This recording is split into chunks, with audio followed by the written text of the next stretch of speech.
hope you are all more awake than I am after an afternoon in the sun.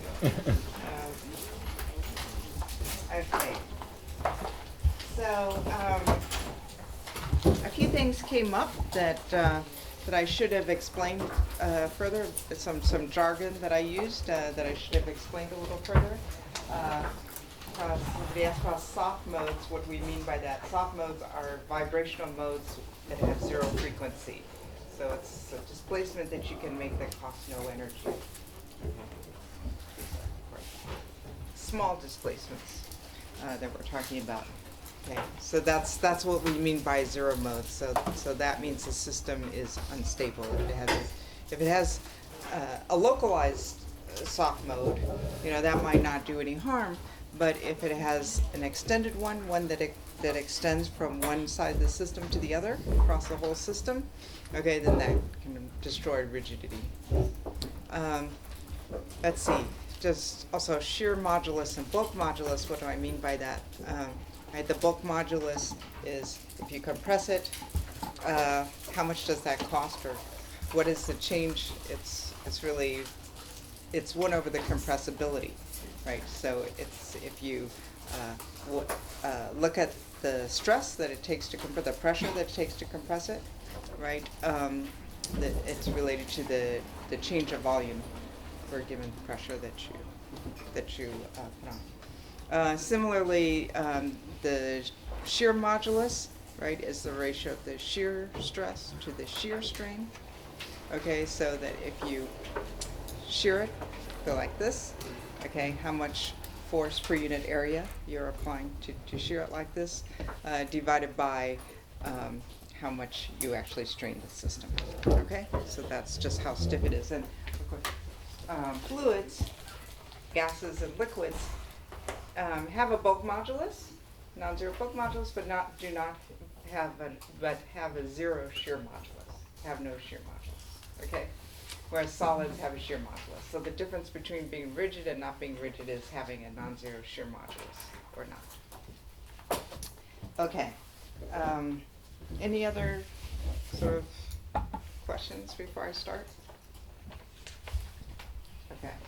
So last time I was talking about the vibrational modes of the system, what they look like, what is the density of states. Yes, one thing also, the low frequency density of states below the boson peak frequency omega star, the numerical evidence is, I think, pretty strong now that goes like omega to the 4th, but we do not really understand that. I'd say that's something that goes like omega to the 4th, but we don't really know why. And that omega 4th behavior, it is related to these soft spots in the system. Okay. But exactly how they give you omega 4th is not clear. I'll show you a simple argument that would predict later on that will predict omega cubed, not omega 4th, so something is still missing. Okay. So I was talking about the modes, right? And the idea is if you look at the density states,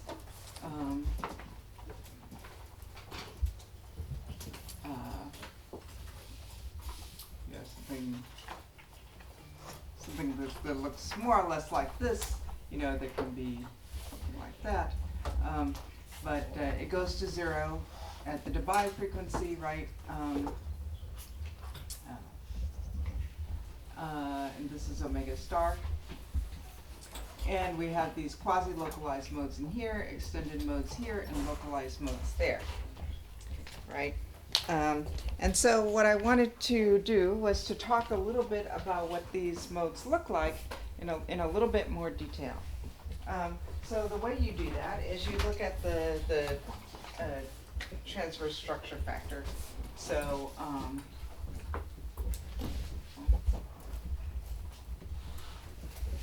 you look at how much does each wave vector contribute to a mode, a vibrational mode. Remember I showed you pictures of what they look like. So this is sum over the particles I of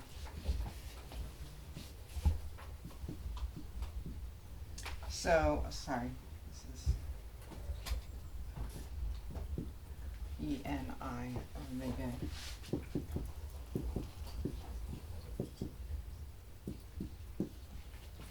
Okay, so here I is summing over the particles. Okay. N is the mode that I'm talking about. So this is a property of each mode, which has a frequency of mode N, which has frequency omega N. This is the polarization vector on particle I in a mode N. So the displacement of the particle in the mode. Okay, of particle I in that mode. And so we're looking at the transverse part and okay, for each particle. Okay. And now you can say, what does this look like? So it's very noisy for each, if you look across the modes, right? But for each mode, you can say which value of Q gives me the maximum value of F. Okay, so that's the wave vector that gives the maximum contribution to that particular mode. Okay.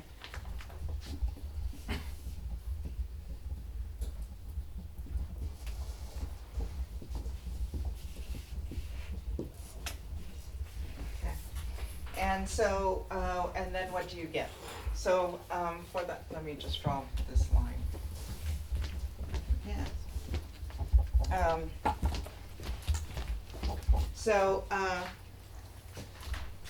So for the unstressed system,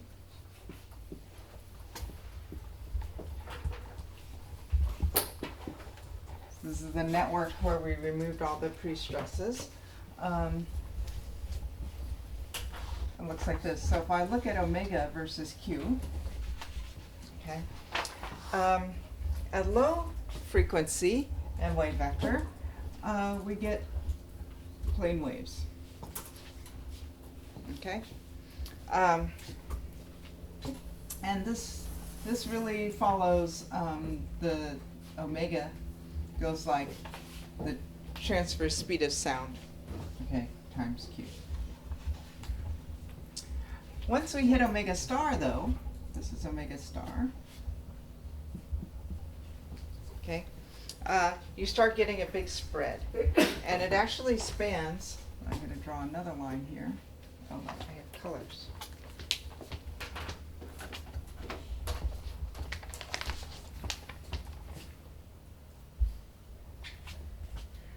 Okay. So it actually spans from in this region here. You see this sort of filling up. And this line here is omega is equal to the longitudinal speed of sound times Q. So you start seeing wave vectors making big contributions. Okay.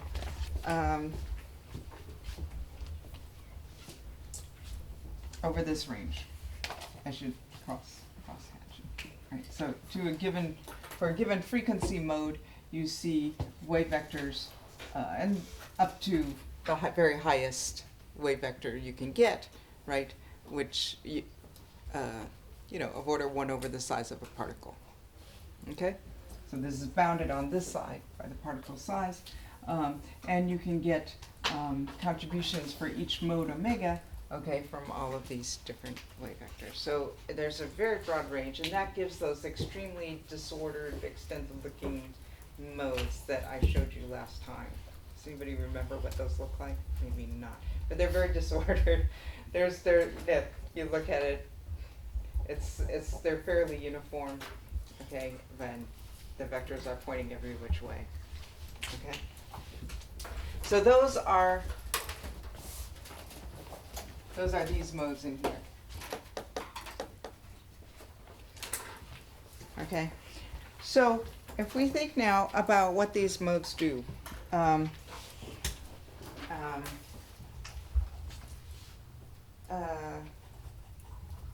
plane waves, we know, carry energy or heat holistically through the system, right? Quasi-localized modes are basically, you have this, remember I said there's this plane wave background with these localized regions on top. And the reason why they look like that is if you think from a scattering point of view, right, you have plane waves that are hitting these localized regions and then scattering off of them. Okay, so it says if you have plane waves that are scattered, okay, and so those then have some diffusivity. It's like doing a random walk, right? You're carrying something, then you get scattered, you go off in a different direction, you get scattered, right? So that gives you diffusive transport of heat. Okay, and now we can look. So what we're going to look at is the thermal diffusivity of these modes, okay, to understand then the behavior of the thermal conductivity. So you remember last time I talked about the specific heat, how the presence of this plateau of modes in the density states gives you a peak in the specific heat. It's called the boson peak, okay, usually around 10, 20 degrees Kelvin, okay. And then I said, so the specific heat had this bump, right, at T star, which is H bar omega star. And the thermal conductivity as a function of temperature goes like T squared, and then has a plateau and goes up. Okay, and this point here, the end of the plateau, I said, was also T star. Okay, so that's what I want to show you now, that is what comes out of this. Okay, so in order to look at the thermal conductivity, okay, the thermal conductivity is defined as, I'm just going to squeeze it in over here. It's the sum over the modes, okay, of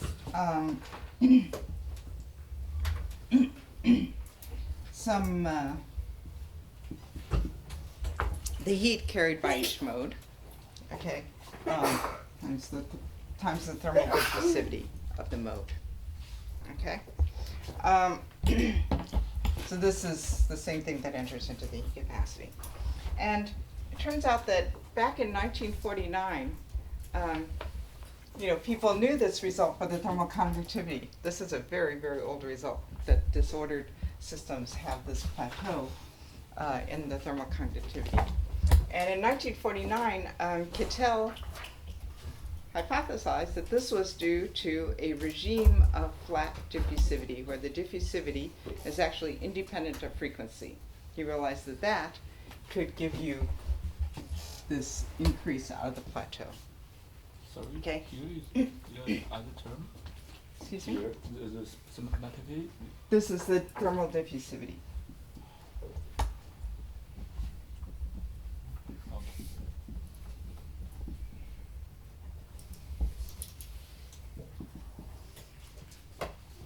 Okay. Okay.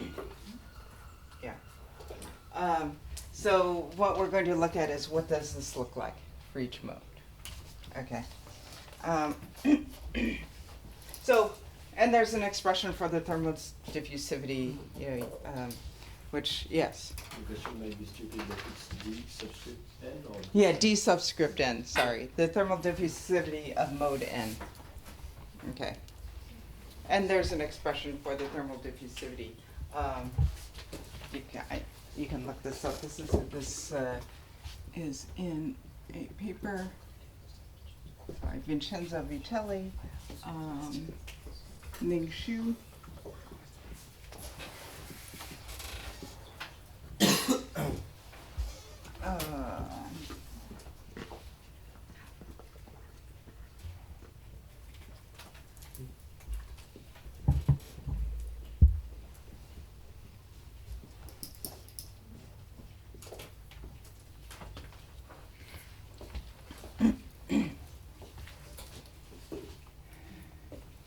Okay. So what does this thermal diffusivity? I'm just going to tell you what the thermal diffusivity looks like. Okay, for these modes.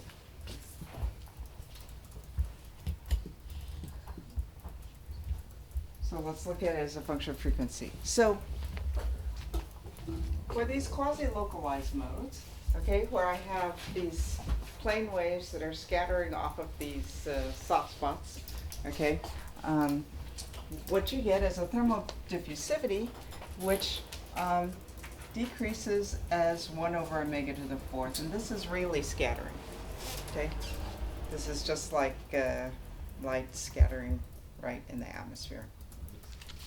So this giving us a blue sky. So this is exactly the same physics, okay? So that's 1 over omega to the 4th, okay, until you get to omega star. So that's coming from these quasi-localized modes. And then what happens there? It flattens out, exactly as Cattell had guessed, okay? And then he eventually goes to 0 at the divide frequency.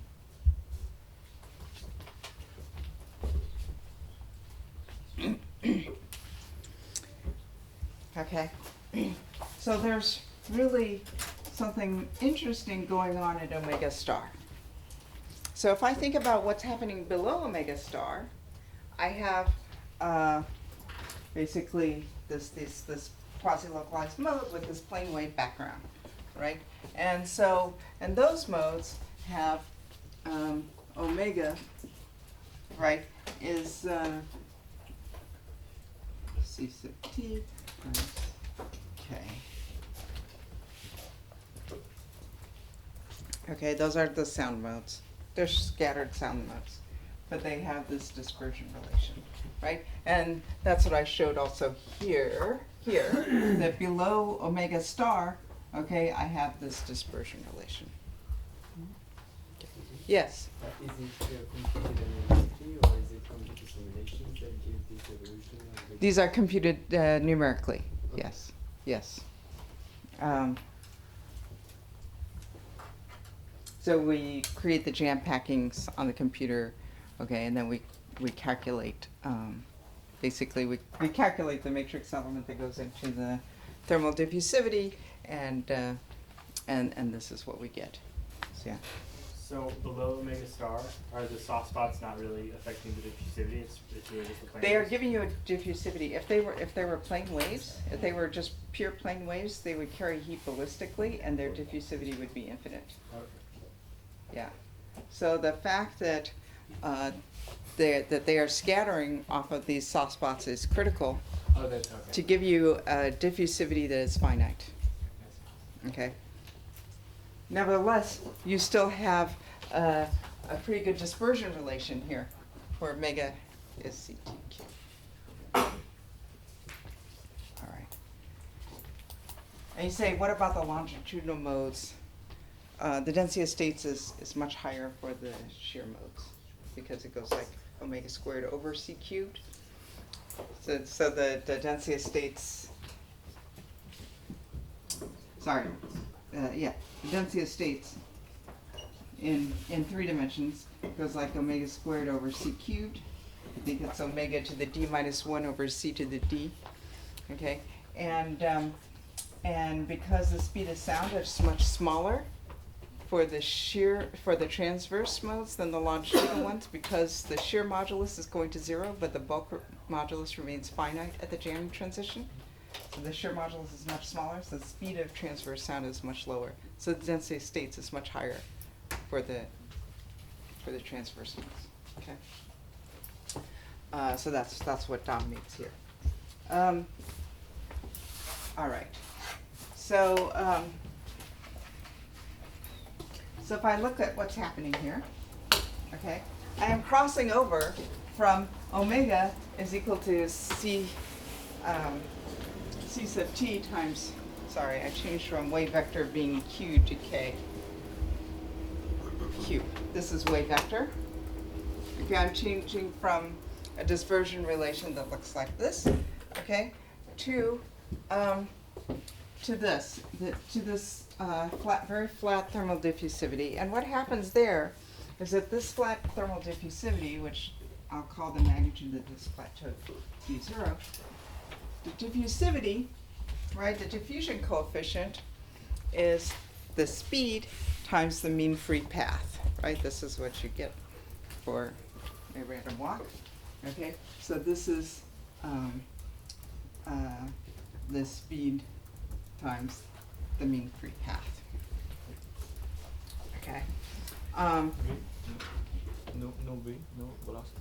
Yeah. Velocity, yes, yes, c sub t is the velocity. Yeah, okay. C is the velocity of sound, and then I have the mean free path. Okay, so that's what's happening here. That's giving me this diffusivity. Okay, so that tells me that the mean free path, right, is given the length of the mean free path, and this regime is this thermal diffusivity divided by C sub t. Okay. At this crossover, okay, what's happening is that the wavelength, okay, of the sound is becoming comparable to the mean free path. That's called the Iafi-Regal crossover. You can, you have these plane waves, they're scattering off of obstacles, and this description is good until the wavelength of sound becomes comparable to the mean free path, the distance between obstacles. Okay, at that point, you cross over to a different regime. Okay, you can no longer think of this as in terms of a wavelength. Okay, or in terms of waves, right? Once the wavelength becomes comparable to the mean free path. Okay, so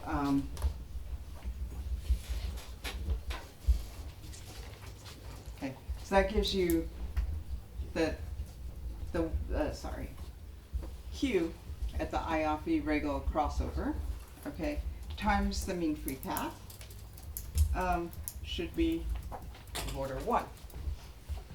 Okay, that's what I mean. And so if I stick this in, that tells me QIR is CT over D0, right? And I stick that into that expression for omega. I see omega at this crossover. What is the frequency at which this crossover occurs? That's C sub t over L, which is C sub t squared over D0, using that expression for L. Okay. But C sub t scales like the square root of the shear modulus, okay? Mm-hmm.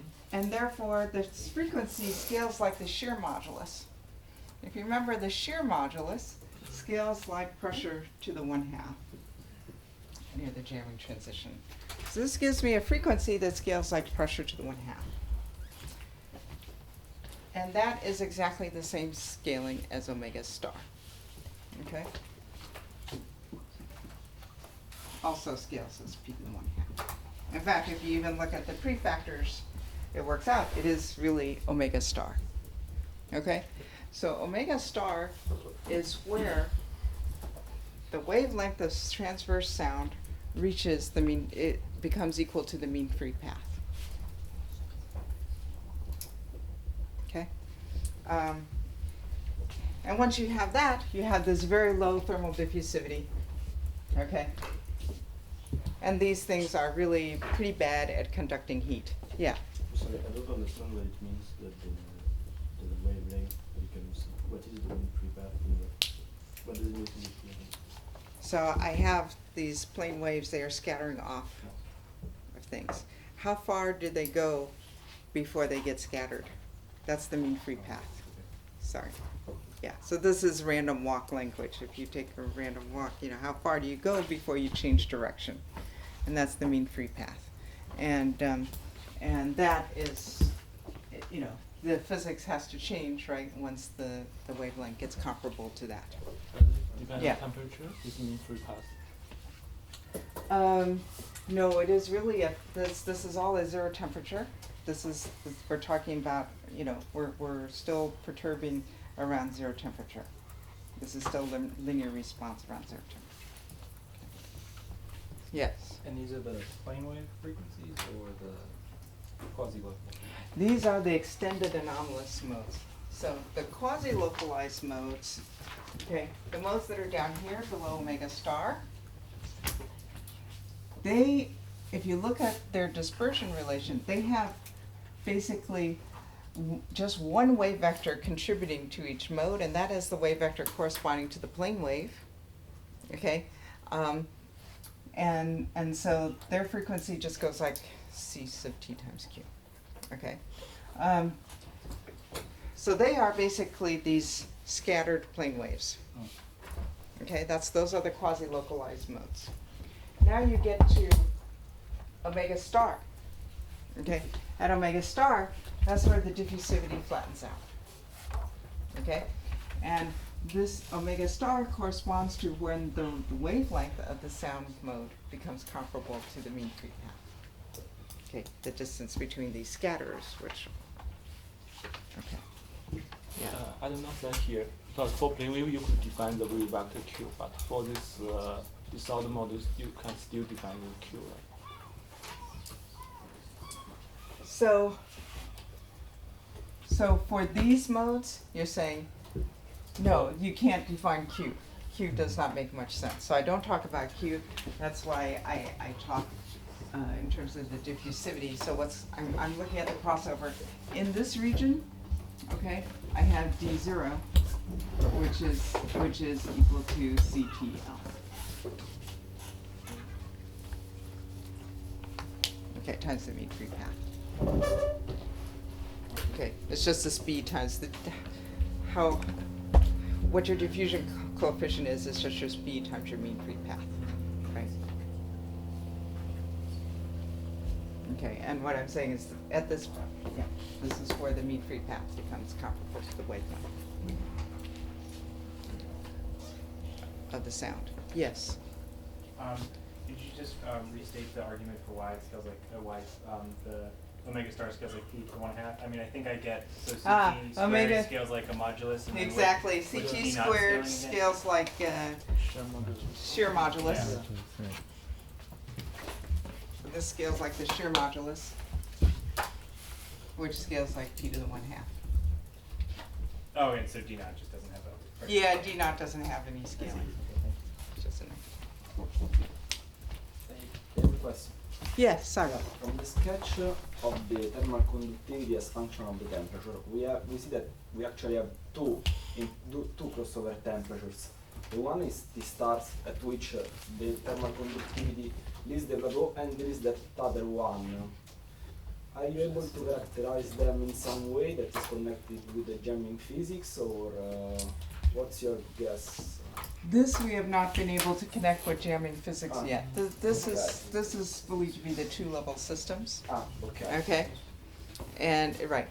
So and so that is not something that we've Okay. got a description of yet. But this is where jamming physics Yes, kicks in. should be something that happens at smaller frequencies than omega star, right?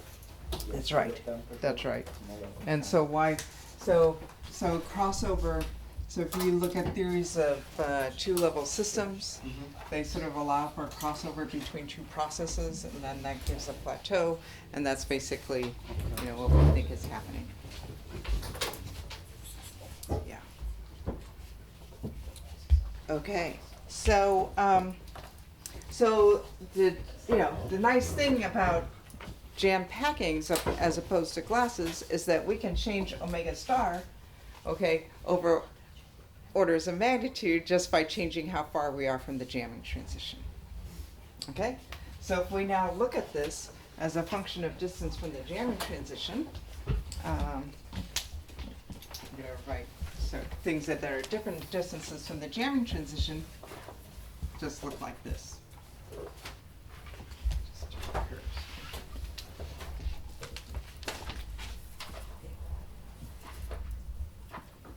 Okay, so you just have, depending on your distance from the jam, so at higher pressures, okay, you cross over at a higher frequency, at lower pressures you cross over at lower and lower frequencies, and we can adjust this, And so what you see is that as you approach a jamming transition, the diffusivity becomes completely flat. Okay? So the jam state is completely bad at conducting heat. Okay, has a very low thermal conductivity. Right at the jamming transition, the thing has an extremely low thermal conductivity.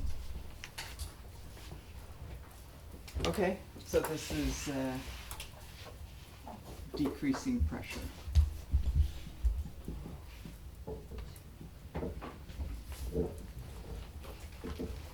Okay, so this flat diffusivity that was guessed by Kittel, suggested by Kittel back in 1949, comes from the jamming transition, right? It comes from this flat diffusivity comes from the modes of the boson peak, and it can remain flat all the way down to zero frequency at the jamming transition. Okay, and of course what comes out of this is the prediction that the same omega star that controls where the thermal conductivity comes out of the plateau is the same temperature as this, and that is indeed seen, okay, experimentally. So this is an explanation of that, why that would be. Okay. So now, let me talk in a little bit more detail about aspects of the density of states and the vibrational modes that we see, that we can understand from a random matrix perspective. Okay, because the vibrational modes, right, are the eigenvectors of the dynamical matrix, right? Then a dynamical matrix for disordered packing, if I look at different disordered packings, I get different dynamical matrices, right? And so the properties of these things, we're looking at these for ensembles of these matrices. So jam packings give you certain ensembles of dynamical matrices, okay? And so a natural starting point to think about this is in terms of random matrices, okay? And so the question is, how many of the properties that we see for the dynamical matrix of jam packings can be understood from random matrices, random matrix theory? Okay, and the answer is quite a few.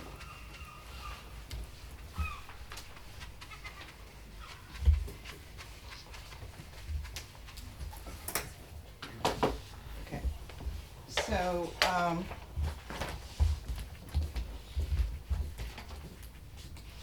going to talk about the eigenvalue statistics.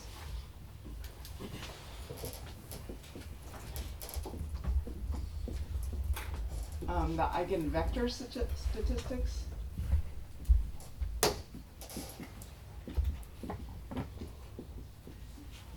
Okay, the scaling of omega star, or let's just say the existence of a boson peak.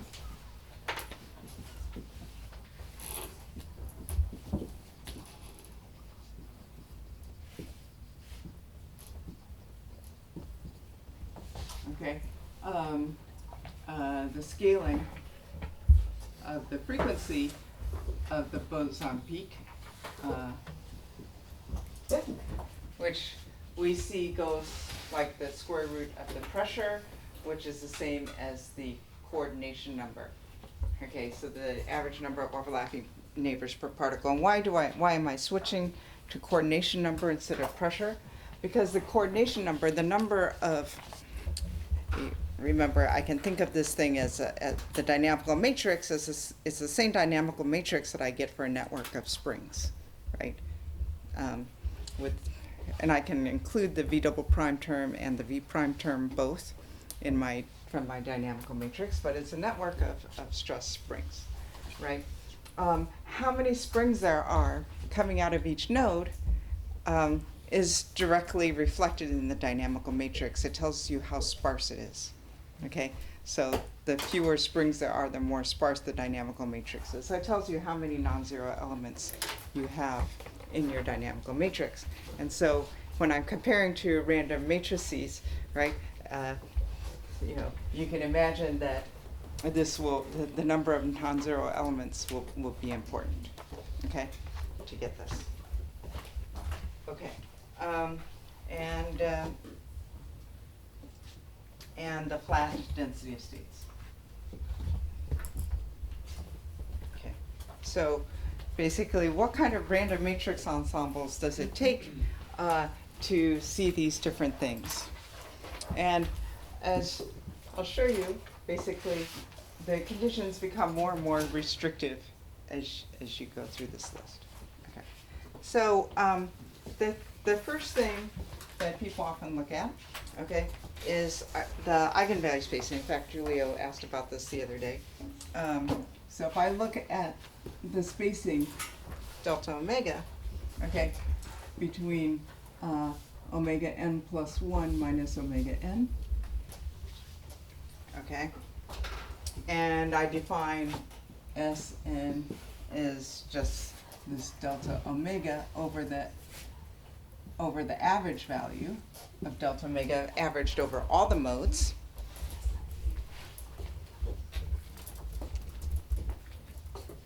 Okay. Then it turns out that the distribution of these eigenvalue spacings, okay, is described by this, by S over 2. Okay, this is called the Wigner-Dyson distribution.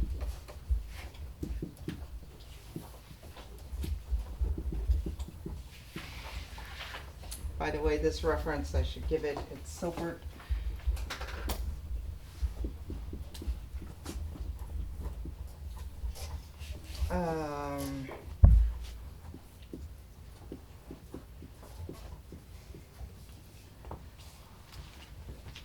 Okay. And it looks like this at all pressures.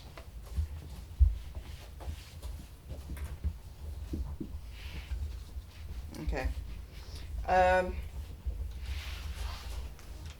This is exactly the distribution that you get in, it's called the Gaussian orthogonal ensemble.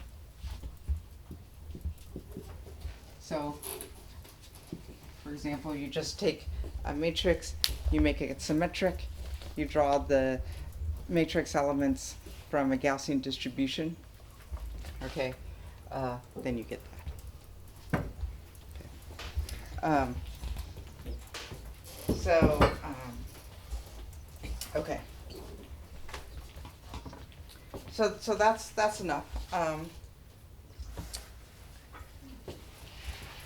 The Gaussian orthogonal ensemble can give you a boson peak, and other ensembles like positive definite ensembles. So the idea is that you want your matrix to be it has to be symmetric because eigenvalues are real, right? But if you also want it to be, if you also make it positive definite, that's actually enough to give you a boson peak. So it doesn't take much to get a boson peak.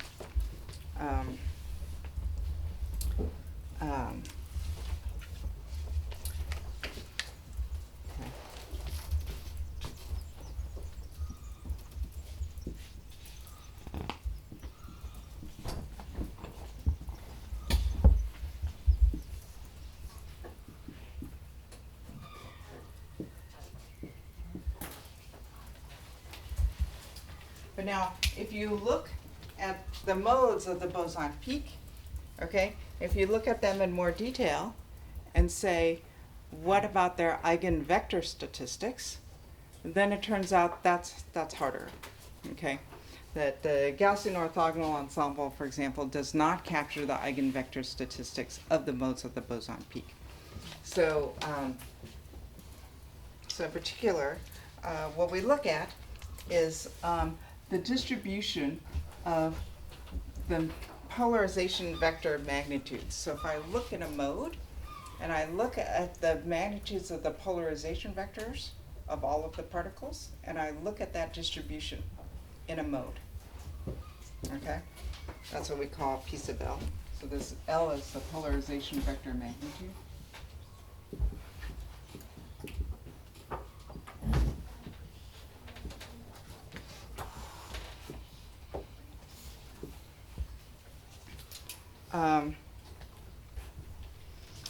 Then, as I say, the Gaussian orthogonal ensemble does not give us the correct distribution here. So what is actually needed to get the right eigenvector statistics? So people have looked a lot at eigenvalue statistics. Eigenvector statistics have been much less studied by mathematicians. And I think there's really interesting things to do here. Andrea? Yeah. I probably lost something here at the beginning. So the statistics that you found with Silver and Silvega, so the statistics for the eigenvalues that belong to the extended anomalous. So what's the These are so. This, I think it's worth going back and looking at that, because we looked at all of the modes, okay? But these were much smaller systems, and it might be worth, so there were, and the statistics weren't as good, so there were relatively few quasi-localized modes. So I think it is, so this is really dominated probably by the anomalous modes. So, and we found it was a beautiful fit. But I'm not, so in answer to your question, I think it is really worthwhile to go back and look carefully, now that we have really good statistics for the low frequency density states below omega star, to go back and look at their eigenvalue statistics and see whether they're also described by this, because I wouldn't swear that they are. I see. And then, so what you want to do is find, so let's see what characteristic you find in this case that you can capture with, let's say, more simple random matrix ensemble. That's the What is the simplest random matrix ensemble that you can get away with that captures what we see? Yes. Actually, so the GOE, so the fact that the Wigner doesn't work and the polarization doesn't, so in reality the Wigner Dyson distribution works for GOE, but indeed it's universal. I mean, if the matrix has some properties, so that's nice that it works. Instead, the polarization indeed is different. I mean, It's for different. GOE, it's not universal, so GOE has something and so it's more difficult. But there is a universality class. There is actually a universality class that gets the polarization vector magnitude distribution right. Okay. Okay, and so, yeah, so I want to just describe what that universality class looks like. Yeah. I think I got wrong. What's the relation between all the positive definite ensembles and boson? Any ensemble of random matrices that are positive definite will give you a boson peak? Yeah. Okay.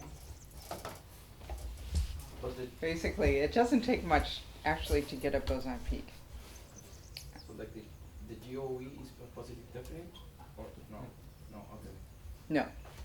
But then No. you need GOE to get the Wigner distribution. The GOE is enough to get the eigenvalue. So yes. The GOE is enough to give you the eigenvalue statistics. It's, okay? In order to get, I have these in the wrong order. These two should be switched, okay? The next hardest thing to get, so that's the easiest thing to get, is the eigenvalue statistics. That requires, almost nothing no conditions in my random matrix ensemble, because even the GOE gets the right eigenvalue statistics. But what about a boson peak? For a boson peak, you need to be positive definite. So but if the GOE gives you the eigenvalue statistics, you will also have negative eigenvalues, right? Or you shift everything, but This is just the eigenvalue spacings. exactly. But Yeah. so the GOE is good for the spacing, but you Yeah. need another ensemble for the eigenvalues themselves. Yes. And they should be positive Positive. definite. Okay. Yeah. But that's already enough to give you the presence of a boson peak as well. Okay. Yeah. So, sorry, maybe I'm maybe not so clear about this dynamical matrix. It's each entry in the dynamical matrix represents a link between two nodes in the system. Yeah. Right. So then of contacts should be fairly low, right? So each node only has, what, like 6 or something? That's right. So then it's a very sparse matrix. It's a very sparse matrix. But a random Gaussian matrix is dense, right? It's dense, Okay. yes. But, It's so the depend sparseness, on- yeah, sorry. go ahead. It depends on your basis, right? You do some rotation, you get sparse, right? Well, you can make it diagonal, but yeah, but, so sparsity turns out to be important, okay?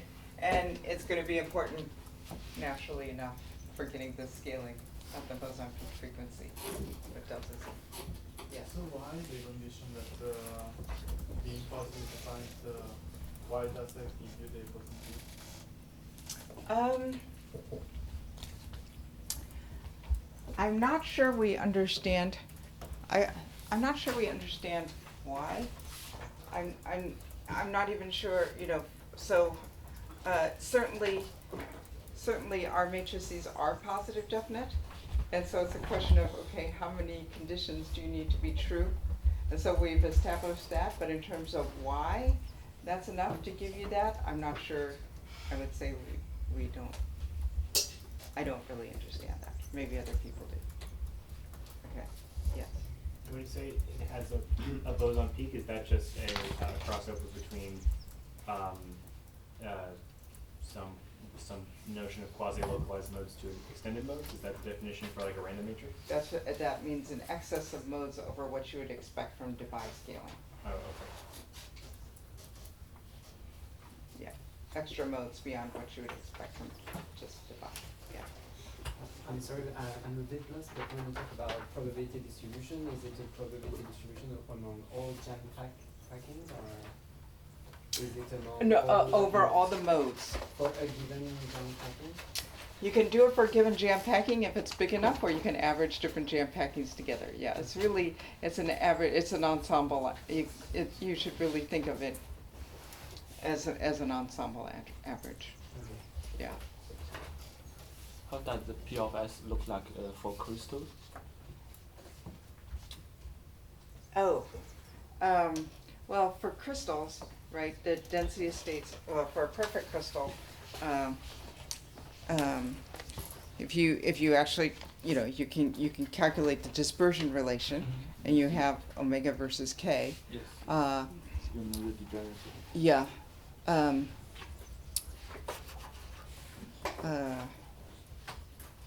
Debye behavior definitely does not. So if I take a finite system with, you know, these discrete sound modes, okay, that is, we know the spacing of those, right? It's just given by the mode frequencies of packing modes into a box with the right periodic boundary, with the right boundary conditions, right? And that is certainly not given by this distribution. Okay, so crystals do not look like this. Do not like this. I mean, we can work it out. It's just the allowed plane waves in a box.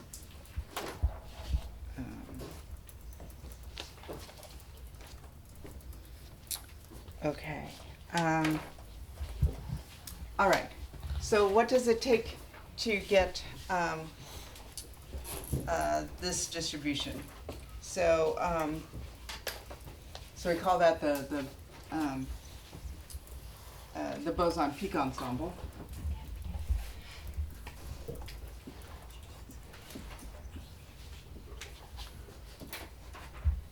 So these are the random matrices that get the right eigenvector statistics, okay?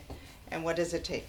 So the other thing about the dynamical matrix, right, is that it has the form, it has a sum rule, that the diagonal term dii in the matrix is equal to minus the sum of the off-diagonal elements in that row. Okay, and this is a result of translational invariance. If you may remember back to the linear chain, right? You have an interaction with the spring next to you on the right, you have an interaction with the spring next to you on the left, and it depends on kx xn minus xn plus 1 and xn minus 1 minus xn. Okay, and there's an xn that always appears, that's the diagonal term, and then there's the xn minus plus 1 and the xn minus 1, those are off-diagonal terms. Okay, and the point is that every xn comes with either an xn plus 1 or an xn minus 1, right? Because it's always displacements, it's always differences that we're looking at. That's what I mean by translational invariance. And that gives us some rule on the dynamical matrix. Okay. Do you want me to write that down, what it looks like for a linear chain? Or? Okay. All right. So, the real dynamical matrix has this sum rule.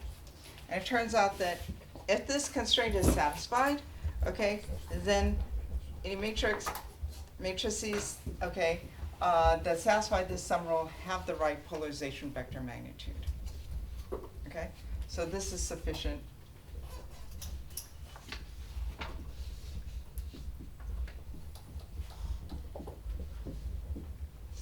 In fact, it doesn't even require that, okay? All it requires is,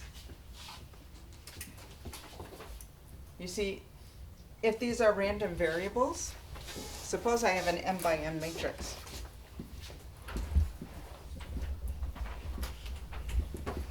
If these are random variables drawn from a Gaussian distribution, okay, then this, which is the sum of them by the central limit theorem, will have a variance that is the variance of these guys divided by m. Okay, so it's enough just to take the off-diagonal elements from a different distribution from these. Okay, so if the off-diagonal elements have a variance sigma squared, then the on-diagonal elements have a variance of sigma squared over m. Okay, for their distribution, that is actually enough to give you the right eigenvector statistics.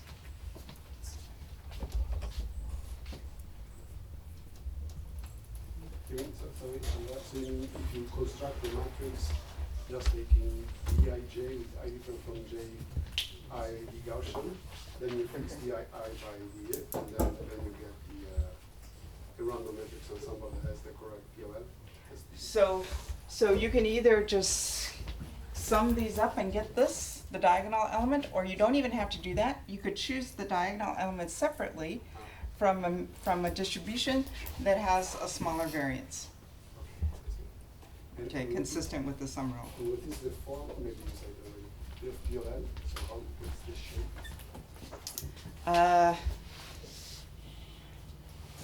We do not actually have an analytical expression for this shape. No, I was just saying. Sketch. So it's extremely similar, but not the same as what you get from the GOE, actually. So we usually look at the cumulative distribution. So cumulative distribution, not P of L itself, and that looks something like this. And the GOE is just a little bit more like this. So, okay. So GOE and BP.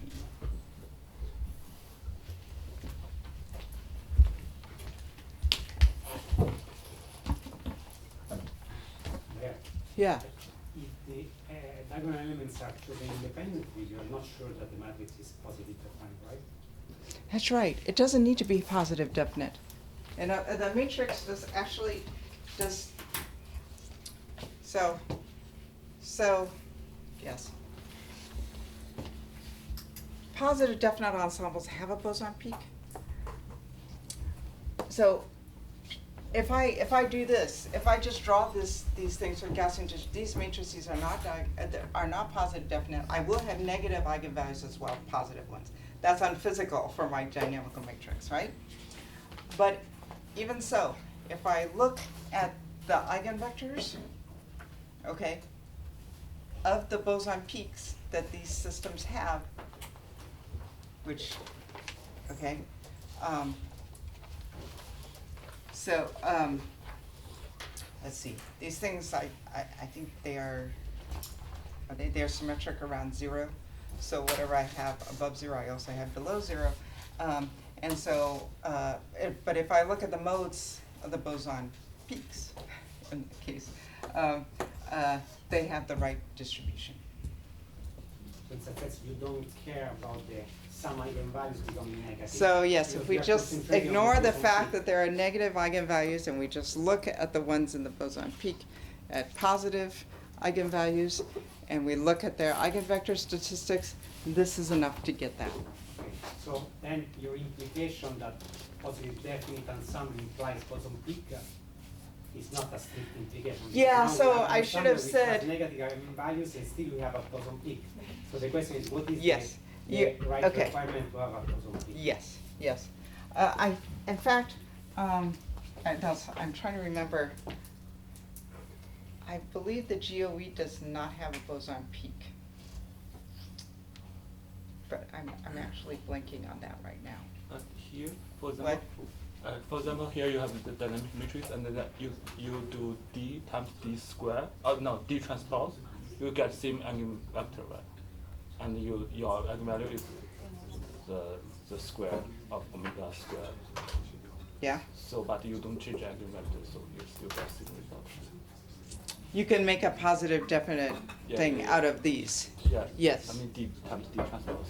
Out You don't- of this times this transpose, yes, you could do that. But I mean, you don't change the eigenvector because d and d transpose they have same eigenvectors, Yes. yes. So you could construct your random matrices and make them positive definite by doing that. Yes, I agree, without changing the eigenvectors, okay? Yeah, so let's see. Right, so you can make, I'm sorry, I just cannot remember whether the GOE has a boson peak. Okay, and it's true, even ensembles that are not positive definite can have boson peaks, but of course, they also have negative eigenvalues, which is not physical. If I should say these were not in order. I wasn't thinking too carefully about the order here. So these things, as I say, do have negative eigenvalues, but have the right boson peak statistics. So I guess what I should say is maybe a more what I should have added to my list here is all positive eigenvalues,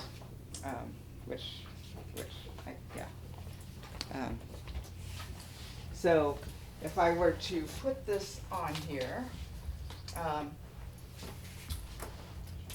I think, so this would go,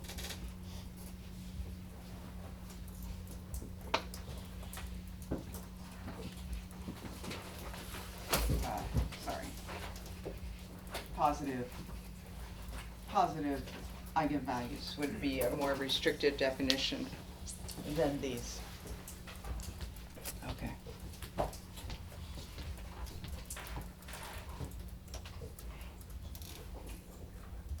Okay. All right, so what we're suggesting here is that what's needed for the boson peak, okay, to get things right is really just disorder and translational variance, okay, and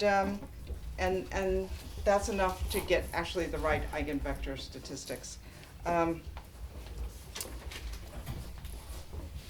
And getting the eigenvector statistics right actually gets a lot of the properties of these modes right.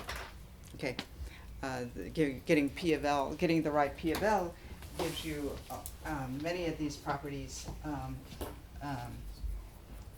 Although what I just realized we did not check, and it would be interesting to go back and check to see whether these kinds of matrices, if you calculate their thermal diffusivities, actually give you a flat thermal diffusivity. So I don't know. That would be interesting. Okay. All right, but what does it take then? But these do not give you a scaling of omega star, right? That depends on delta z. To do that, you need to make this thing sparse, okay, obviously. And so if you just do that, if you construct, you make your random matrices sparse, you enforce the sum rule, or you enforce this random version of the sum rule, okay? And if you want dimensions greater than 1, the dynamical matrix actually has a submatrix structure so that the sum rule is satisfied for each component in space, so x, y, and z, for example. Okay, so if you do those things, okay, then that is enough to give you an omega star that scales with delta z. Okay, where delta z tells you the sparsity of your matrix.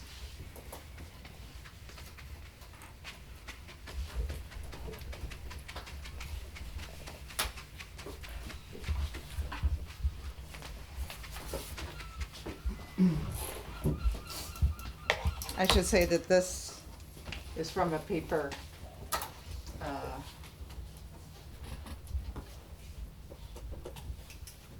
by Lisa Manning.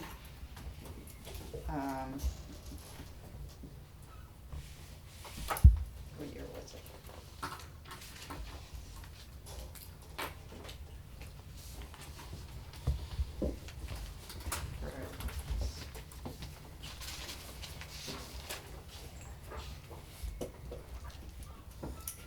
$2015.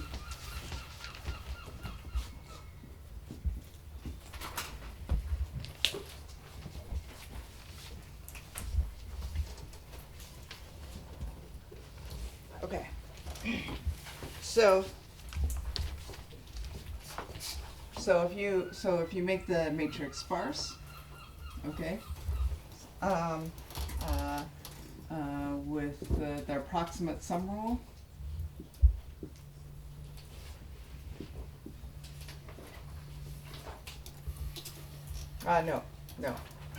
yeah. You can use the approximate sum rule, but then you have to make the thing positive definite. Okay. Positive definite. So you put those 3 restrictions on, okay?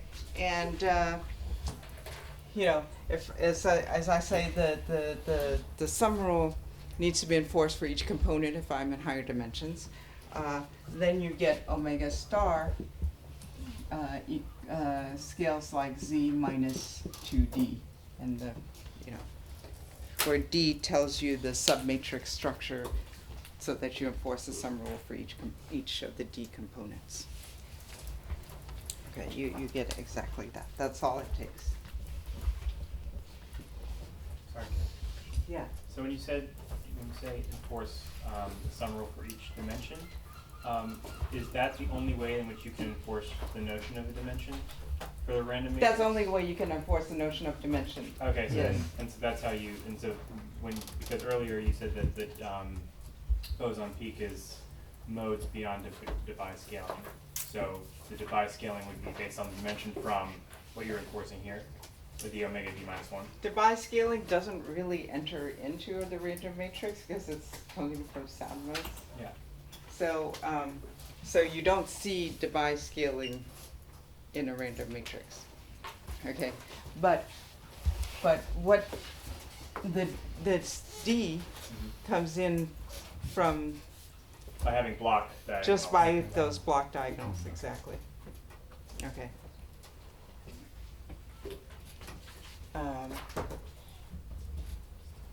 Okay, and z is the extra number of elements that are non-zero beyond When you make these matrices sparse, do you have the requirement that they're also then connected, like that the graphs connected? Like, or could your system be fractured into pieces? Yeah, so you can just choose them to be, the matrix elements to be 0 or drawn from a Gaussian distribution at random. Okay, as long as you enforce this sum rule. Okay, and that's enough. Yeah, so you don't actually need them to be spatially connected by graph. And, you know, that's why you don't get plane waves. If you would then say, okay, well, they need to be spatially connected according to some graph, then you can start getting plane waves coming out, because you have the notion of space. Okay, but just in the random matrix where I just make it sparse in this way, there is no notion of space. Yeah. Matrix is symmetric, so it still represents the adjacent symmetrics of a random graph. It is symmetric. It's a graph, but it's not a graph with nearest neighbor. It's a random graph. It's a random graph. Okay. That's right. Yeah, sorry. Can be But it's represented not a yes. It's not a lattice. It's not a lattice, or it's not a graph in which I have short range connections. Okay, so Yeah, the only question short I had range was, connections, Does this graph, the random graph, have only one component, or is it fractured into multiple pieces? Like, or is it connected? Is the random graph connected? Or could you have multiple subgraphs? Could you have multiple subgraphs? I think you could. I mean, because we're just choosing the zeros and zero and non-zero elements randomly. So does it have to be connected? I don't think we're enforcing that. Okay. I'm sorry, I'm too tired and hot to figure that out right now. But I think, yeah. What's the scale for the probability which you choose the 0 and the non-zero elements when you construct a random matrix? Oh, what, I just choose them according to get Z. Oh, you choose them so that it matches? Yeah, Z, I okay. choose them so that the sparsity matches what I should get Okay. for the coordination number of Z. Okay. Exactly. Okay, that's what determines how many non-zero elements I have. Okay. But this is actually, so that is enough to give you omega star, scaling the right way. You know, boson peak, you get all of these things, but it doesn't actually give you a flat density of states. So I think the flat density of states is the hardest thing to find, and it is something that actually seems to be special to jamming. Okay, as you might expect, because it came out of the cutting argument. So this, I think, does seem to be quite special to jamming. We can construct random matrix ensembles in a totally different way, okay, which I'm going to now tell you, where I can guarantee, where we do get omega star going like delta Z, okay, but we do not have a flat density of states. But these are matrices that are actually quite similar to the dynamical matrix of jam systems, but not the same. And let me just explain how we do that, okay? So a totally different way of generating a random matrix ensemble is to start with a network, okay, and then just remove, for example, at a very high value of Z, created from a jam packing, and then start to remove bonds from the network, okay, in different ways. So these are now starting out with physical networks, okay. I only have nearest neighbor nodes that can be connected. Not all of my nearest neighbor nodes are connected. So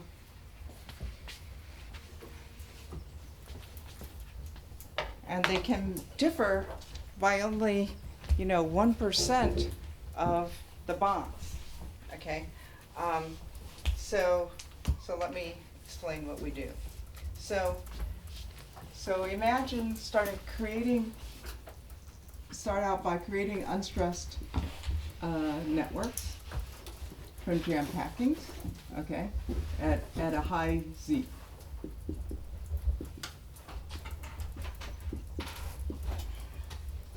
At high coordination. And now you could create a series of these networks, right, by taking the jam packing, decreasing the pressure. As I decrease the pressure, I lose contacts because the number of contacts delta Z scales like the pressure to the 1/2. So I decrease the pressure, I lose contacts, so that the network becomes sparser. Okay, and then I create unstressed packings again, unstressed networks again, and I can just do this at every pressure, and right, and when we do that, we get the result that I told you before, right, which is that so one is create ensembles of unstressed networks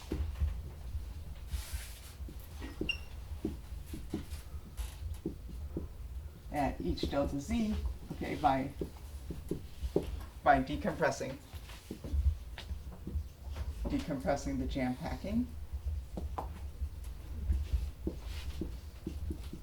Okay, and then converting into a network. Just decompressing, minimizing energy, convert it into a network. Decompress, minimize the energy, convert it into a network. You just keep doing that, right?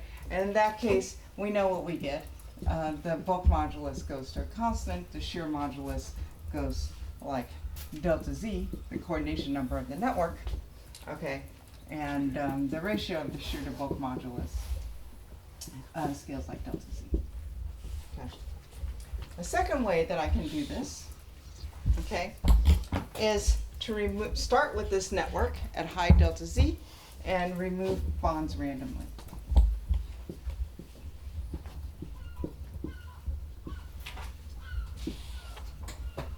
Okay?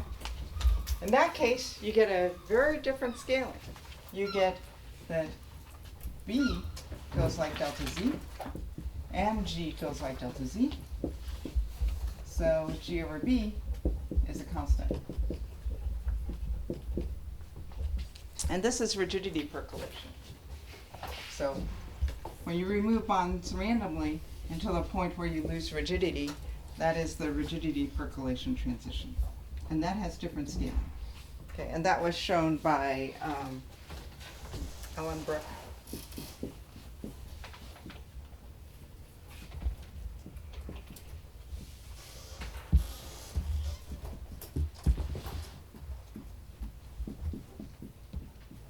Dr. Ellenberg, Zorana Zarafchik, Martin Van Hecke, and Wim van Saarloos.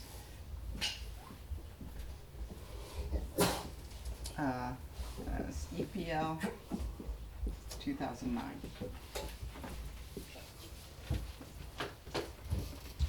So in this Yeah. case, you remove the bonds from the configuration created from the Always original created package, from the jam packing. not from the Yeah. regular lattice. No, yeah. So always start with the jam packing, create the networks, then If you did it from the regular lattice, you would get the same.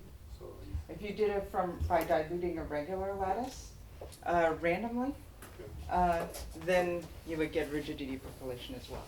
Yeah, and that's how people usually look at the transition, but it doesn't depend on what you start with, what network you start with. Okay, so this made us realize that's interesting, right? Depending on which bonds you remove, you prune from the system, you can get different scalings of G over B. So we started saying, oh, well, can we get systems, can we make G over B go to infinity, for example?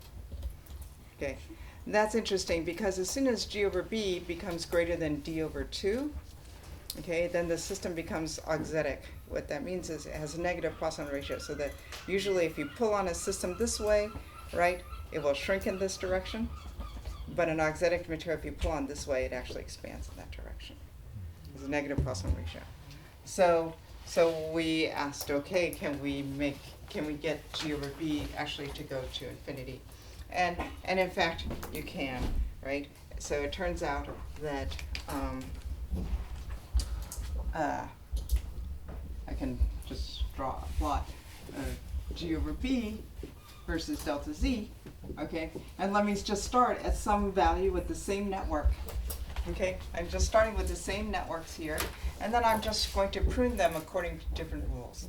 So if I prune them according to randomly, I get this, that's rigidity percolation, okay? If I always prune the bond that makes the smallest difference to the bulk modulus, okay? Then I get jamming scaling. So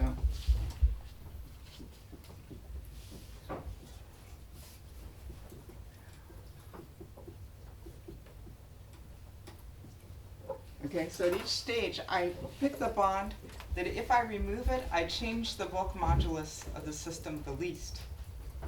Okay? If I do that, then you get jamming scaling.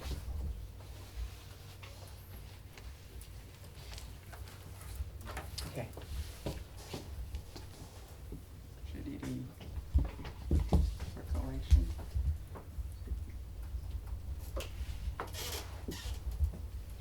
And so you see that removing the bond that makes the smallest contribution to the bulk modulus, it turns out that if I look at the distribution of how much each bond contributes to the bulk modulus, the distribution of delta BI versus delta BI, okay, that is a continuous distribution. Okay, it's actually quite a broad distribution. I forget exactly what it looks like right now. Okay, but it goes to 0 at some point. Okay, but it's very broad, and it goes, this is log, okay? It goes continuously to 0. Okay. So if I remove the bonds that change the bulk modulus the least, they hardly change the bulk modulus at all. They're incredibly small, okay? That change is very small. And so the bulk modulus doesn't change, but the shear modulus, okay, changes as if I was pruning things randomly. It goes like delta Z, okay? So that's what's happening in jamming scaling, with jamming. As you decompress the system, you're removing the pair that was just barely overlapping. Now they're not overlapping anymore. So you lose that contact, right? Because they just lost that overlap. And that's the bond that makes the smallest difference to the bulk modulus. Whereas the shear modulus is changing as if you remove the bonds randomly. Okay. So if I prune instead the maximum delta BI bond, so the bond that changes the bulk modulus the most, okay, then the bulk modulus drops very rapidly, but it turns out the shear modulus changes as if I removed the bond randomly. So what this is saying is that how much a bond affects the shear modulus is totally uncorrelated with how much it affects the bulk modulus. That's very convenient, okay? So we call that independence of bond level response. Okay, so what happens then is that B drops very rapidly, or G just changes like delta Z, okay? You have something that just shoots up, okay? With an extremely high power, which is probably not a power, we have an argument for that. But if you want to fit a power to it, it's like 9 or 10. Okay, it's extremely rapid increase of this ratio. And similarly, I can prune the minimum delta GI bond. Okay, the one that makes the smallest difference to the shear modulus. When I do that, the bulk modulus decreases as if I removed it randomly, so it decreases like delta Z, but the shear modulus hardly changes at all. So the ratio, the shear to the bulk modulus goes up. So this is the maximum delta BI rule. The jamming is the minimum delta BI rule. This is the minimum delta GI rule. And if I remove the bond that makes the maximum change to the shear modulus, that goes down very rapidly.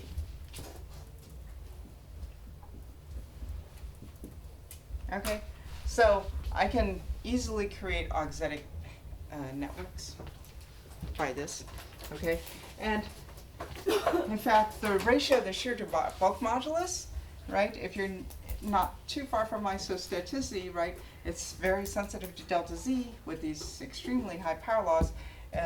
So by removing 1% of the bonds, we get about 20 orders of magnitude change in the ratio of the shear to bulk modulus. So this is incredibly dramatic. So I'm hardly changing, these are extremely subtle changes that I'm making to the random matrices, right? So from each network corresponds to a random matrix. It has a dynamical matrix, okay, that I can think of as my, and I have an ensemble of these matrices, right? I have an ensemble of these networks, and each value is delta Z for each different pruning rule, okay? The differences between them are extremely subtle. They can be at the same delta Z, okay? The matrices are nearly identical, and only 1% of the matrix elements are different, right? And I can get this huge change of G over B. So what do their density states look like? Okay. Turns out that all of them have omega star that scales like delta Z.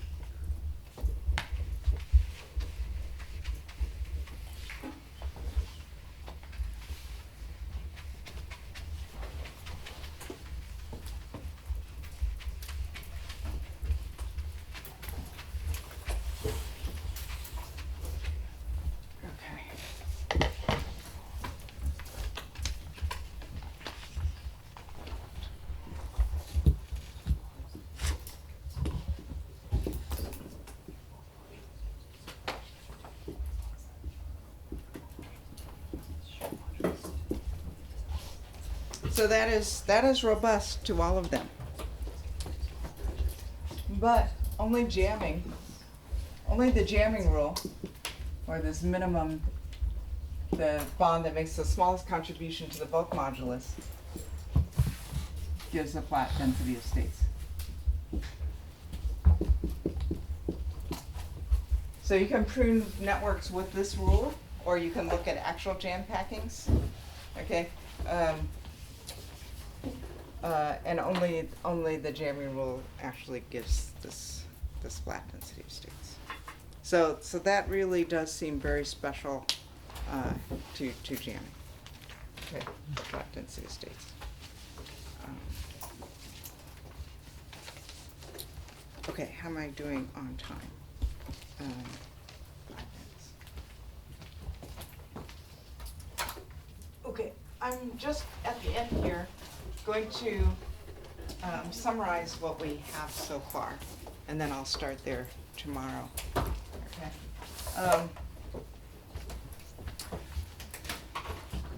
I'm gonna just, yeah. So the conclusion is that all different random matrices that you studied, if we want to have a flat density of states, you have to create it in this way. So the more artificial random matrices or more simple are not able to get that. Yeah. There wasn't really this, the Wishart matrices, but maybe very close to the limit, the numbers. So the Wishart matrix, you have the size of the matrix, and in the Wishart case, formed by a certain number of samples, and the number of samples is close to the size of the matrix. I thought that in that case you could get a flat density of states, but maybe you don't get all the other properties. I thought that gives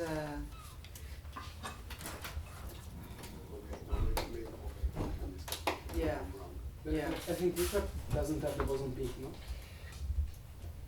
It's omega squared. Well, if he has the flat density of states.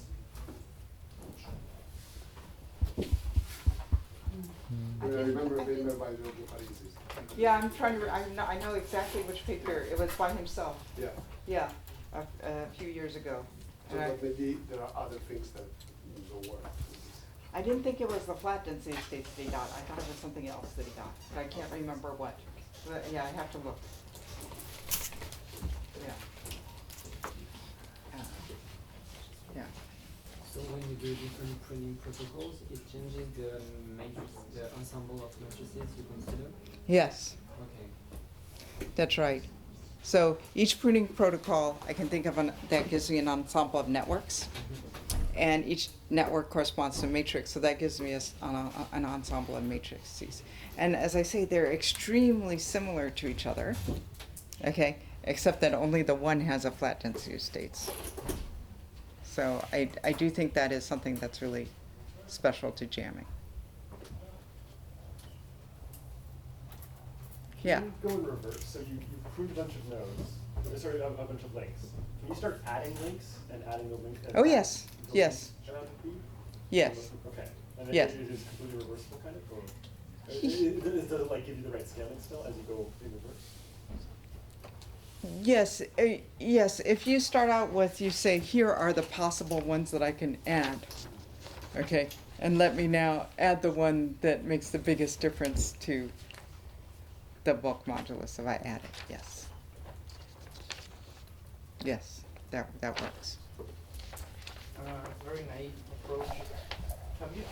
What happens if you study the statistics of the dynamical matrix, like of the entries? I mean, if you were looking for an ensemble, can you go backwards?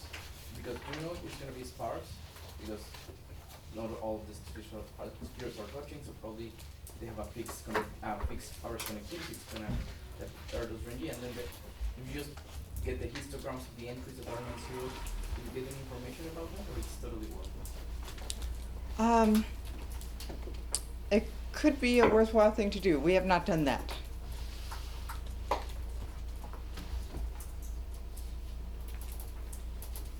Yeah. Okay, well, I think given the time, I won't try to provide this last summer. I'll just start with that next time. So next time what I'm going to do is I'm going to just show you all the scalings that we have so far. Okay, and then I'm going to show you how most of them can be put all together and understood within a scaling ansatz. Okay, and so that there's scaling relations connecting them to each other. So that's what I'm going to do next time, and then talk about something that I view as an outstanding challenge for this problem, which is to construct a renormalization group for this, since we have a scaling outside. Okay.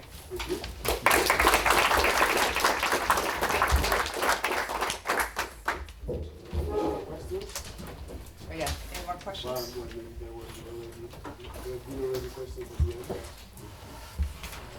Okay. Thank you.